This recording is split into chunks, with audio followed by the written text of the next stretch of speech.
အားလုံးပဲမင်္ဂလာပါ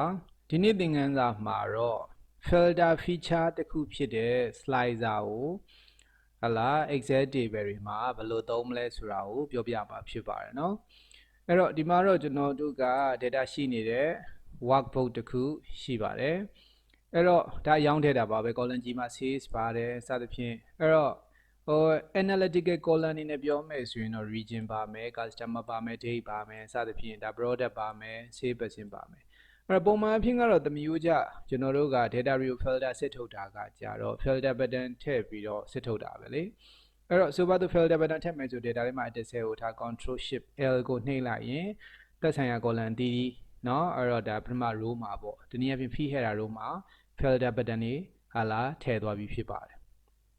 အဲ့တော့ region လိုက် filter စစ်ထုတ်ကြည့်မယ်ဆိုရင် region ရဲ့ filter drop down ကိုနှိပ်ပြီးတော့ region မှာဆို၄ခုရှိတယ် NE NW SE SW စသဖြင့်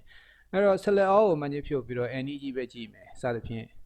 NE နဲ့ NW ကြည့်မယ်ဒီလိုသွားတာပဲအဲ့တော့ okay လို့ပေးလိုက်တဲ့အခါမှာအခုမြင်နေရတဲ့ data ကကြတော့ NE နဲ့ NW တည်တဲ့မယ်ဖြစ်သွားတော့တာနော်အဲ့တော့ filter ပြန် clean မယ်ဆိုရင်လည်းပုံမှန်ကကြတော့ကျွန်တော်တို့က filter button ကိုဖွင့်ပြီးတော့clear filter ဒီမှာတော့ from region ပေါ့နော်ဒါ region မှာရှိနေတဲ့ဟာလာ filter ကို clean ရင်လည်းရတယ်သို့မဟုတ်ရင်လည်းဒီမှာဆိုရင်ကျွန်တော်တို့က NE ကြီးပဲကြည့်မယ် NW မပါတော့စသဖြင့်ဒါ okay လို့ပဲဒီလိုလည်းရတာပဲ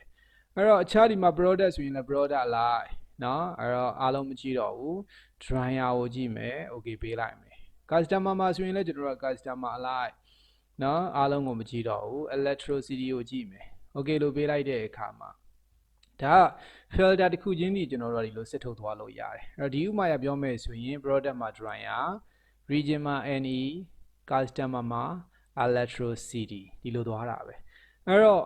ဒါဒီအခု see data ကိုဒီချိန်မှာပေါင်းလိုက်မယ်ဆိုရင်သက်ဆိုင်ရာစစ်ထုတ်ထားတဲ့ filter အတိုင်းเนาะ product dryer ဆိုတဲ့ product တွေရဲ့เนาะ NE region မှာရှိနေတဲ့ဟာလာ electricity ကိုရောင်းထားတဲ့အရောင်းတည်တံရမှာပဲလေဒီလိုပြောနေတာเนาะအဲ့တော့ filter အလုံးပြန်ဖြုတ်မယ်ဆိုရင်တော့ဒီပိုင်းနဲ့ထည့်ဖြုတ်နိုင်တာကကြတော့ data report ကိုဝင်လိုက်တဲ့အခါမှာ sort and filter section မှာ clear button ရှိတယ်ဒီ clear ကိုသွားပြီးတော့နှိပ်လိုက်ရင်ရတယ်အဲ့တော့ဒီနည်းနဲ့ကျွန်တော်တို့က filter ယူလို့ရတယ်အဲ့လိုမဟုတ်ဘဲနဲ့ slicer ကိုသုံးမယ်ဆိုရင်တော့ပို့ပြီးတော့ smart ဖြစ်တယ် slicer ကိုသုံးဖို့အတွက်ဆိုရင်တော့ table အဖြစ်ပြောင်းရမယ်အခုမြင်နေရတာကကျတော့ table မဟုတ်ဘူး normal data range ပဲဆိုတော့ control shift L နဲ့เนาะအဲ့တော့ပြင်ပြီးတော့လာ filter button တွေကိုပြင်ဖယ်လိုက်မယ်အဲ့တော့ table ဖြစ်ပြောင်းမယ်ဆိုရင် data ထဲမှာ edit cell ကိုထားပြီးတော့ control T ကိုနှိပ်လိုက်တာနဲ့ create button လောက်ပေါ့ဝင်လို့ကြာလာတာပဲလေအဲ့တော့တစ်ဆက်တည်းရှိတဲ့ data ဆိုရင်တော့ data range ကမှန်ပြီးသားပြင်ဖို့မလိုဘူးအရေးကြီးတာက my table head ဆဲတာရှိတဲ့ check box မှာအမှန်ကြီးပါဖို့လိုတယ်အဲ့တော့မှပဲသူကပထမ row ဖြစ်တဲ့ feed header row ကို header အဖြစ်တည်မယ် okay ပေးလိုက်တဲ့အခါမှာဒါကြတော့ normal range မဟုတ်တော့ဘူး table ဖြစ်ပြောင်းသွားပြီဒီလိုပြောနေတာအဲ့တော့ table ဖြစ်ပြောင်းသွားတာဖြစ်တဲ့ဒီမှာ filter button တွေတခါတည်းပါပြီးဖြစ်လိမ့်မယ်ထူးခြားတာက table ထဲမှာ edit cell ကိုထားမယ်ဆိုရင် table design ရပုံရှိပါတယ်အဲ့တော့design တွေကိုလည်းကျွန်တော်တို့ကဒါ style တွေပေါ့ table style တွေကိုလည်းလိုသလိုပြင်လို့ရတာပဲเนาะအဲ့တော့ဒီဘိုင်းတွေကတော့မပြောတော့ဘူး slicer ဘယ်လိုသုံးမလဲဆိုတာကိုပြောမယ်ဆိုပါစို့ table ထဲမှာ edit cell ကိုထား design ရပုံကိုသွားဟိုရှိမှကျွန်တော်တို့က tools group ရှိတယ်သူထဲမှာ slicer ရှိတယ်เนาะအဲ့ဒီကနေသွားလို့ရတယ်အဲ့တော့ slicer ကိုတစ်ချက်ကလစ်လိုက်မယ်ဆိုရင်သူကတော့ field list ကြလာတာပဲဒီမှာ save percent တို့ product တို့ region တို့အဲ့ဒီ first row ရဲ့ feed header row ရဲ့ list ကြလာတာပဲအဲ့တော့ကျွန်တော်တို့က region အတွက်ကြည့်မယ်ဆိုရင်ဒါ region ကို filter စစ်ထုတ်ကြည့်ရင် region ကိုအမှန်ကြီးပေး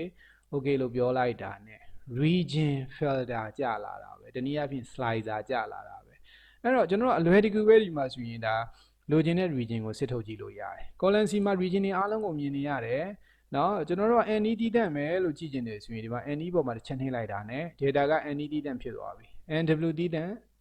SE တည်တံ့ SW တည်တံ့ relatively လိုက်ပြီးတော့ပြောင်းလဲဖြစ်နေလိမ့်မယ်အဲ့တော့ filter ကို clear ခြင်းရင်ဒီမှာ clear filter button ညာအပေါ်ထောက်မှာပါတယ် clear နော်အဲဒါဆိုရင် data အားလုံးကိုပြင်ပြီးတော့မြင်ရတယ်စသဖြင့်သူကတော့ multiple select မှတ်ပြီးတော့ကြည့်လို့လည်းရတယ်ဆိုတော့ select multiple button ကလည်း slicer ပေါ်မှာပါတယ်အဲ့တော့ slicer ပေါ်မှာရှိနေတဲ့ဒီ select multiple button ကိုဖွင့်လိုက်မယ်ဆိုရင်တော့ multiple မှတ်ပြီးတော့ select မှတ်ပြီးတော့ filter စစ်ထုတ်လို့ရတယ်သို့မဟုတ်ရင်လည်းကျွန်တော်တို့က keyboard က control key နဲ့သုံးတာတော့အလွယ်ဆုံးပဲ ဆိုပါတော့ကျွန်တော်ကဒီမှာဆိုရင် NET တန်းလို့ကြည့်လိုက်တဲ့အခါမှာ NE ပေါ်မှာတစ်ချက်နှိပ်လိုက်တော့ data က NET တန်းစစ်ထုတ်သွားပြီအဲ့တော့တခုကျော်ပေါ့ဗျာဒီမှာဆိုပါတော့ SE ပါကြည့်ကျင်တယ်ဆိုရင် keyboard က control key ကိုဖိထား SE ပေါ်မှာတစ်ချက်ကလစ်လိုက်တော့ NE နဲ့ SE နဲ့နှစ်ခု multiple ဆက်လက်မှတ်ထားတယ်မြင်နေရတဲ့ data ကလည်း NE နဲ့ SE region ရဲ့ data တွေပဲဒီနည်းနဲ့ကျွန်တော်တို့ကအလွယ်တကူ multiple ဆက်လက်မှတ်ပြီးတော့ multiple item တွေကို filter item ဖြစ်အသုံးပြုလို့ရတယ်เนาะ filter clean မယ်ဆိုရင်လည်း clear filter စသဖြင့်အဲ့တော့ slicer မှာကျတော့အခြား setting တွေလည်းရှိတာဖြစ်တဲ့အတွက် slicer ကိုတစ်ချက် selection မှတ်လိုက်မယ်ဆိုရင် slicer ကို select ထားမယ်ဆိုရင် ribbon မှာ slicer เนาะအဲ့တော့ဒီ ribbon contextual menu တစ်ခုကြာလာတယ်အဲ့ဒီ menu ကိုသွားတဲ့အခါမှာ buttons group မှာကျွန်တော်တို့ကဟာလာ height တွေ width တွေလည်းအလွယ်တကူပြင်လို့ရတယ်လို့အဓိကကတော့ column ဘယ်နှခုခွဲမလဲပေါ့ default setting က column တစ်ခုတည်းပဲအဲဒီမှာ region ၄ခုရှိတာဖြစ်တဲ့ column က၄ခုခွဲမယ်ဆိုရင်လည်းဒါ increase decrease ပေါ့နော်ဒါတွေအလွယ်တကူရတယ်ဆိုတော့ဒီမှာ column ၄ခုထားမယ်စသဖြင့်ဒီလိုပြင်ပြီးတော့ကျွန်တော်တို့ကဒါ slicer ရဲ့ size ကိုလည်း mouse နဲ့ drag ဆွဲပြီးတော့လိုချင်တဲ့ size ကိုလွယ်တကူပြင်လို့ရပါတယ်เนาะအဲဒီမှာဆိုရင် any region SE region အဲ့တော့ control key ဖိထားပြီးတော့ multiple select မှတ်မယ်ဆိုရင်လည်း NE SE စသဖြင့်ပြီးတော့ clear filter အလွယ်တကူပဲကျွန်တော်တို့အလုပ်လုပ်လို့ရတယ်အဲ့တော့ slicer ကတော့ကျွန်တော်တို့ကတစ်ခုမှကလိုအပ်တဲ့လောက်ယူရင်လည်းရတယ်လေအဲ့တော့ table ထဲမှာတစ်ဆဲကိုထားပြီးတော့ design ribbon ကိုပြန်ဝင်မယ်ဆိုရင်လည်းဒီမှာ tools group မှာရှိနေတဲ့ slicer ကိုတစ်ချက်ပြန်ပြီးတော့ collect fill list ကြလာတာပဲအဲ့တော့ product တွေလည်းယူလိုက်အောင်မယ်ဟေး customer တွေလည်းယူလိုက်အောင်မယ်အဲ့တော့လိုချင်တဲ့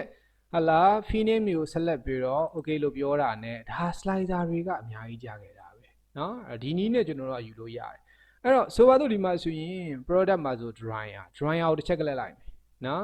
customer မှာဆိုရင် electricity